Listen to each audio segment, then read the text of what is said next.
way, we're all scientists, aren't we? Trying to make sense out of our lives and the world around us. I mean, some things seem pretty clear, established facts that we can count on.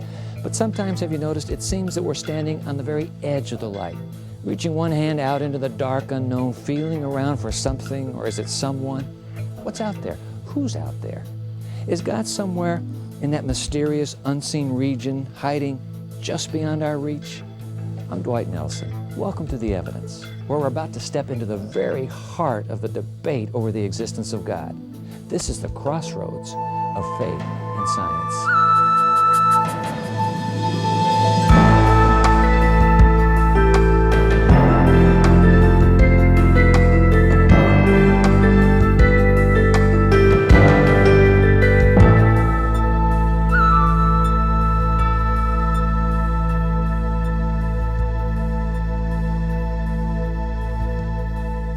Dr. George Murphy is a Lutheran pastor and a theoretical physicist and the author of the book, The Cosmos in the Light of the Cross. Dr. Murphy, thank you for joining us.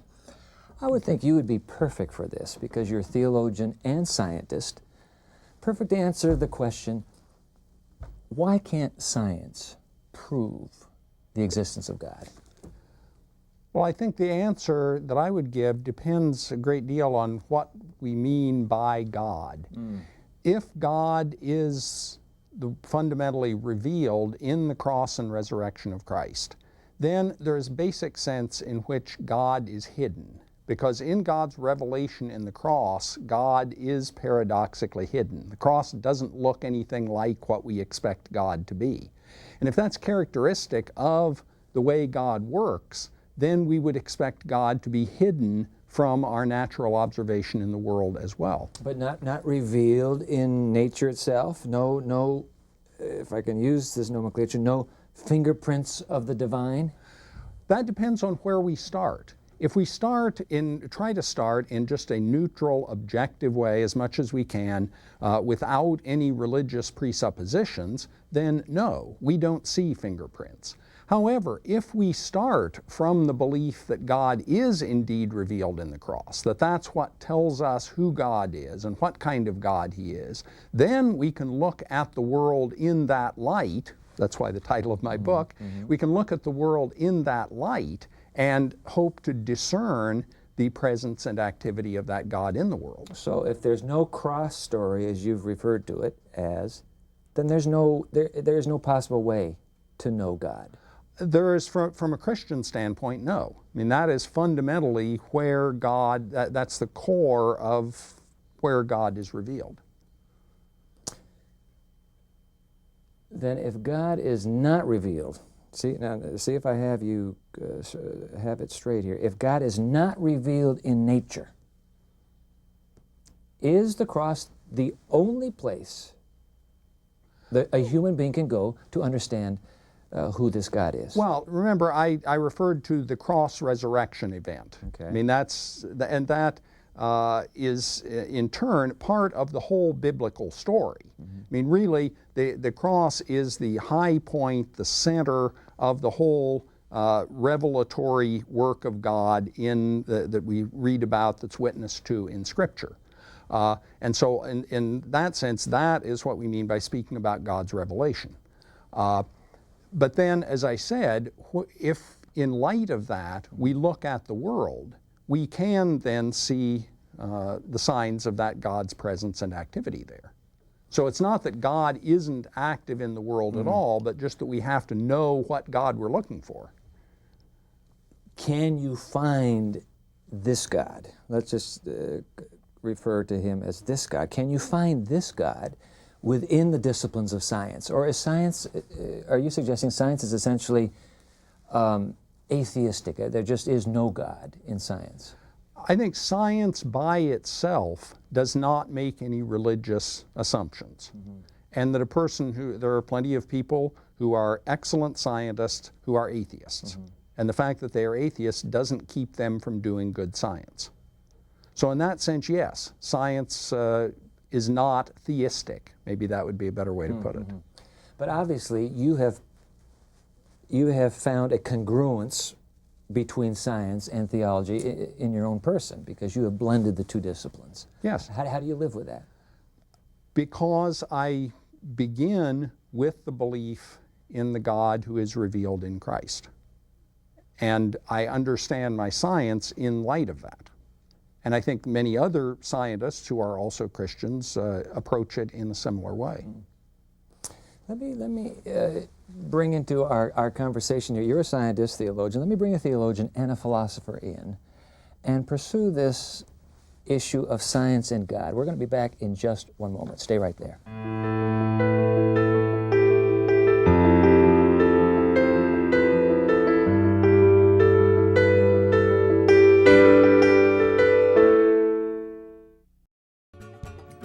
Thanks for watching Hello Channel. Learn the language of the internet, travel, commerce, and diplomacy. Watch Hello Channel and learn English. Do it for yourself.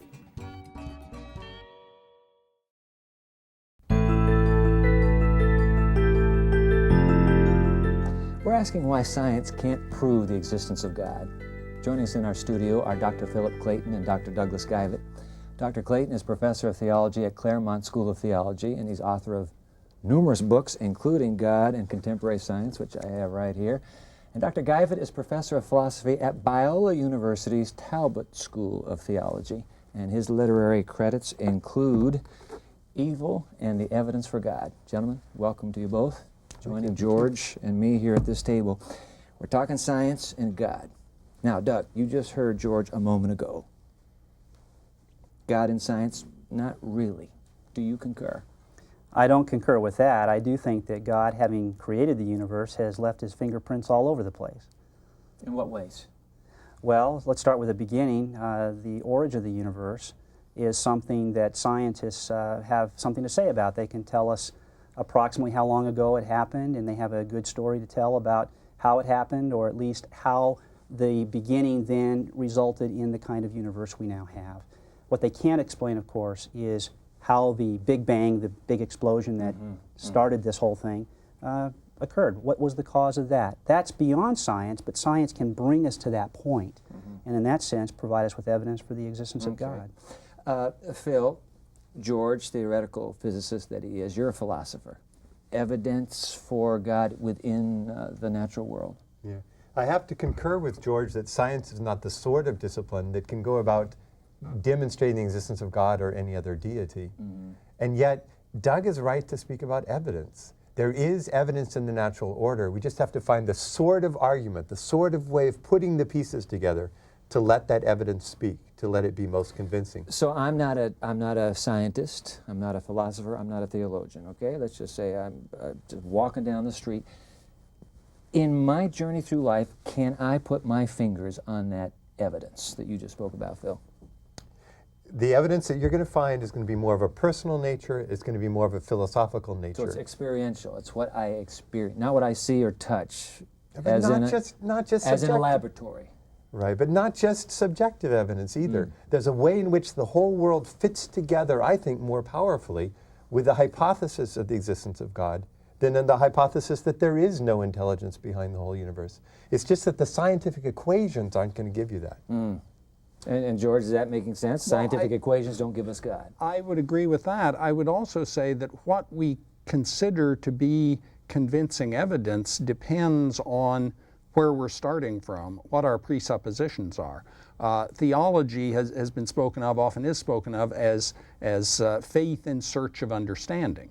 If we start from the standpoint of faith, then yes, we look at the world and we see things that help us further to understand what we believe, to strengthen our understanding of who God is. But that's because we start from that standpoint of faith. Do you think that God has intentionally hidden himself from human curiosity? In one sense, yes. I think the fact that God is hidden is, in an important sense, grace, because it means that we can understand the world on its own terms, in terms of natural processes and the scientific laws that describe them. And that allows us to be mature citizens of creation, rather than simply children who have to be told the answer to everything. But Doug, you don't consider yourself a child that has to be told the answers to everything. You're saying there's evidence out there. That's I can right. identify that evidence and conclude supreme being, perhaps even a benevolent creator. Yeah, well, what I think is that we as human beings are by nature evidence sensitive. We're highly sensitive to evidence. When we cross a busy street, even without thinking about whether our evidence supports the decision to cross, we are monitoring our environment and we are making decisions about the safety of crossing in a kind of subliminal way, aren't we? Picking up evidence and using it to get by in the world. I think that's going on all the time. And like Philip was saying, there are all sorts of personal ways that evidence plays a role in the guidance of our lives and the way we think. So we're picking up on all of these things. Now when we do theology, or what's sometimes called natural theology, we want to give an argument. We can take the same data that's available to us in our experience and then formulate an argument using that data. And George, you're not suggesting that there is no internal or existential personal experience that corroborates it? No, I'm I'm not, presence of not God. say that. Yeah. No, but again, we simply don't come to God on the basis of our experience by ourselves. That our experience is, if we take the Christian claim seriously, that God is revealed in Christ, then that helps us to make sense of our experience of ourselves and of the world, and to see that in the light of our understanding as creatures of God. So Phil, science has a role in somehow ushering humanity to God? I'm afraid I have to part with Doug on that question. The strange thing for me as a Christian intellectual is to realize that science has an autonomy as a way that we gather knowledge of natural processes. And though it shows us order, it shows us beauty, it shows us harmony, it doesn't show us the sorts of things that I hold as a person who believes in God. And it's strange that there's this limit there beyond which we simply cannot go until we make a move into a more philosophical or existential style of argument. Do you think that's an externally imposed limit, a divinely imposed limit, or is that just the way it is because of our finite thinking? You know, you have to wonder, if God had offered proofs of his existence in nature, how would that relationship of faith been possible? Isn't part of our humanness is that quest to understand what is the nature of this universe we live in? But here's the deal. Any number of scientists and other intellectuals will claim that the evidence that they deal with on a routine basis has provided them with reason to believe. Now, I think it's true that you need other evidence as well. It's not just scientific evidence, but philosophical data, the data of experience and so forth. And I think, too, that when we start thinking about God, we start small. We take a small amount of evidence, we consider what its implications are, and if we start in the right place, then we can build on that and move towards something like what George was talking about here, where we expect God to produce a revelation in order to address the questions that we all have living in this world as we do. I want to press that God-science interface a little bit harder when we come back in our next segment. Stay right there. We'll be back with our guests as we pursue this fascinating subject. Is there scientific evidence for the existence of God? Don't go away. We'll be right back.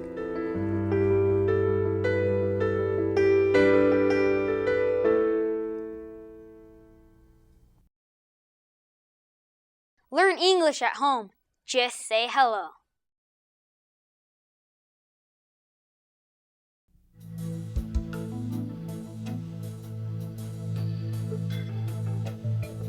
We've got Dr. Philip Clayton, Dr. Doug Guyvet, and Dr. George Murphy talking about God and science. I want to get back, Dr. Murphy, to, in fact, let me inject here. There is a fascinating paradigm today called the intelligent design movement. I'm assuming, George, that you're not real comfortable with that paradigm. That's right. Now, I think it's important to say that there are at least a couple of ways that we can understand the idea of intelligent design. One, in the very basic sense, is to say God is the creator of the universe. God, in some sense, has designed creation, and certainly I would agree with that. But as the phrase intelligent design is used in these recent conversations, it contains the idea that intelligent design should be an explicit part of our scientific theories and our scientific explanation of things, so that some phenomena like the origin of life can't be explained without invoking the idea of an intelligent designer. And I do not agree with that. Philip? To attempt to place God within a scientific hypothesis strikes me as just not plausible. So when William Dembski, the name that we associate with intelligent design, says that we can find from mathematical models the necessity of postulating an intelligent designer, says, well, I don't mean by that a religious hypothesis, just an intelligent designer, something like God. I have to say, no, that's mixing apples and oranges, two types of concepts. Now, if somebody said the kind of order we find in the universe philosophically is better explained by postulating God than to say there is no designer, and places his argument up at that philosophical level, I have to endorse it. I think it's a powerful sense of some type of order lying behind this universe when we look at it, but not a scientific argument. Doug, I gather from what you said just a moment ago that you would be comfortable with that paradigm. Yeah, I think that science there reaches a limit, and that's what Philip is saying, that there may be a limit to what science can explain, if it's irreducible complexity or something else, the origin of the universe. And at that point, you might have a metaphysical or a philosophical explanation in terms of God. That's the way I think science contributes to the case for God's existence. Where I disagree with George is when he says that we should expect a fully naturalistic explanation for these cases of complexity and the sorts of things that drive the intelligent design movement. And I don't see anything like that in the offing or any reason to expect that scientists will develop theories that can explain those things without God. Then let me ask you gentlemen, the three of you, what kind of evidence would it take to prove God? Is there anything in the natural world that if we just had that, it would cinch the case? I don't think that any kind of scientific evidence is going to cinch the case for everybody. There is certainly evidence that will suggest to people that there is a God. There is evidence that for believers confirms their belief in God. But there's nothing, I think, that can be considered a open and shut proof of the existence of God. And yet, all three of you, scientist, philosopher, theologian, all three of you believe in God. If I understood that correctly? Yeah. All right. So I'm the skeptic, okay? And I'm saying, okay, I'm into science. I dabble a little here, a little there. But I've been through high school. I've been through college. It's ingrained in me that the evidence is not there. What would you say to me to say, hey, wait a minute, don't give up yet, Dwight. I think if you would do this, you might find the God I found. What would you say to me? I would say put yourself in a position to hear the message of Jesus Christ. That is, to hear the message of the gospel and open yourself, try to at least suspend disbelief and hear that. Because I think the gospel has creative power to change people and to bring them to faith. And then in light of that faith, again, as we've said, one can look at the world and understand better what we mean to speak about God. Phil, what would you say to me? Whether you're comfortable using religious terms or not, you're on a quest for meaning. You're confronted with the various aspects of your life, the relationships that are good, the death that surrounds you. You know that someday you will die. And every human being has to answer for himself or herself, what is the purpose of it all? The only way to answer questions like that, it's not science, but is to raise these broader sorts of philosophical views. I think that the hypothesis that there is a God behind this entire order is the most powerful. Doug, how about you? Well, Dwight, I would say to the skeptic that any encounter with God is an encounter with a personal being who wants to be known. And because we're talking about a person discovering another person, the evidence can be very different for different people, and how they work through that evidence can be very different for different people. I would say, think first about why we have a universe in the first place. Science cannot explain that. Then, once we've got a designer who created the universe, we can make sense of the design features of the universe. And then ask this question: if such an intelligent, powerful being who presumably arranged a universe for our flourishing and our welfare really did do that, then why do we have the problems that we have in the universe? And I think that drives then the expectation that there's more to knowing about God than just this. And you look at the religious scene, and of course I think that the best evidence we've got historically to confirm what God is really like is the evidence of the resurrection of Jesus and even of the cross of Jesus Christ, as George was saying. 3 men on 3 faith journeys. Dr. Murphy, Dr. Clayton, Dr. Guyvet, thank you very much for being here and sharing your faith journey. We're all on a journey. This has been a challenging topic, the intersection of science and faith. I have a final comment I want to share with you in just a moment, so stay right there as we put a wrap to the evidence.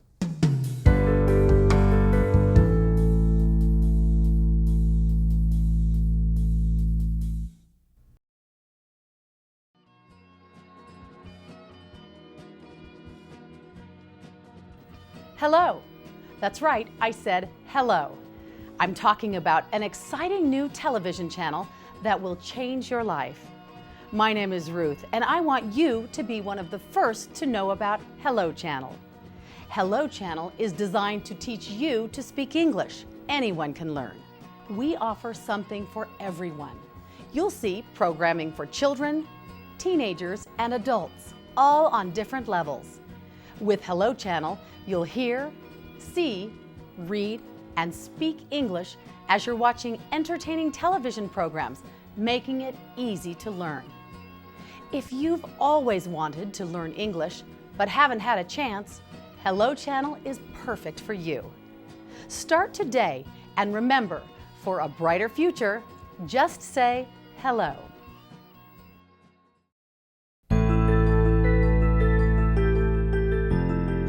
Ultimate questions about God's existence can never be resolved by laboratory experiments or deep space probes. To find answers, we have to look beyond the farthest limits of science, and that's an act of faith. According to the Bible, faith is the evidence of things not seen. This isn't blind faith, but faith with eyes wide open, faith that sees the truth illuminated by divine revelation.